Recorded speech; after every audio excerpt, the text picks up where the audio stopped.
Hello guys, welcome back to my channel. তো আজ ছিল জন্মাষ্টমী, তাই শুভকে খুব সুন্দর করে কৃষ্ণ সাজিয়েছি। আমার কৃষ্ণ ঠাকুর, ওকে কেমন লাগছে জানিও। যাই হোক, আমরা সন্ধ্যাবেলা গেছিলাম, আমাদের এখানে খুব বড় একটা গোপাল আছে, ওখানেই পুজো দিতে একটু শুভকে নিয়েই বেরিয়েছিলাম। খুব ভালো লাগছিল না, আজকে গোপাল বাড়িতে ছিল না, মানে আমাদের বাড়ির গোপাল আমাদের বাড়িতে ছিল না। দিদিভাইয়ের বাড়িতে পুজো হওয়ার কথা ছিল বলে দিদিভাই নিয়ে গেছিলো ওই বাড়িতে। তো মনটা ভীষণই খারাপ লাগছিল বলে আমরা আর এক গোপালকে দেখতে চলে এসেছিলাম। তো এখানে তো এসে দেখলাম একটা গোপাল না, অনেক গোপাল। তো দেখতে পাচ্ছ আমরা চলে এসেছি, আর এখানে একটা মিষ্টি গোপাল বসে আছে, ঢুকতেই দেখা যাচ্ছে। তো আমরা এখন যাচ্ছি ভেতরে। এখনও পুজো শুরু হয়নি, পুজোর সব রেডি হচ্ছে দেখলাম, হয়তো আগে ভাগবত পাঠ হবে।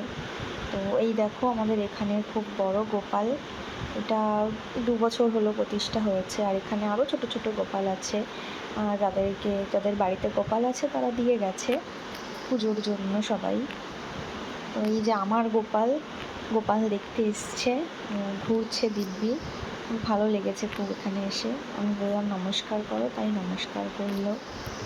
তো আজকে ওকে পরিয়েছিলাম পাঞ্জাবি, ইচ্ছে করছিল একটু সাজাতে, ভালো লাগে, তো সেই জন্যই পাঞ্জাবিটা পরিয়ে দিলাম। তো গোপাল দেখতে খুব ভালোবাসছিল আর আমাকে বলছিল গোপাল নিয়ে যেতে। আর এদিকে দেখো আমি ছাতা নিয়ে বেরিয়েছি, ছাতাটা কিছুতেই হাত থেকে নামাতে দেবে না, বসেছিল চেয়ারে, তাও ছাতা নিয়ে বসে আছে। তো যাই হোক, এখানে সবাই পুজোর প্রিপারেশান নিচ্ছে।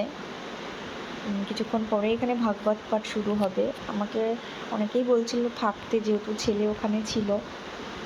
আমি ওখানে কাউকেই চিনি না, বাট আমার ছেলে সবার সাথে পরিচয় করে নিয়েছে একাই।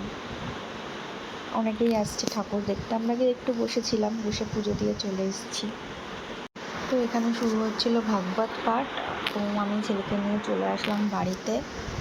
আর বাড়িতে এসে দেখলাম আমাদের গোপালের ফটো পাঠিয়েছে, ভিডিও পাঠিয়েছে। তো আমাদের গোপালকে কেমন লাগছে দেখো, জানিও সবাই।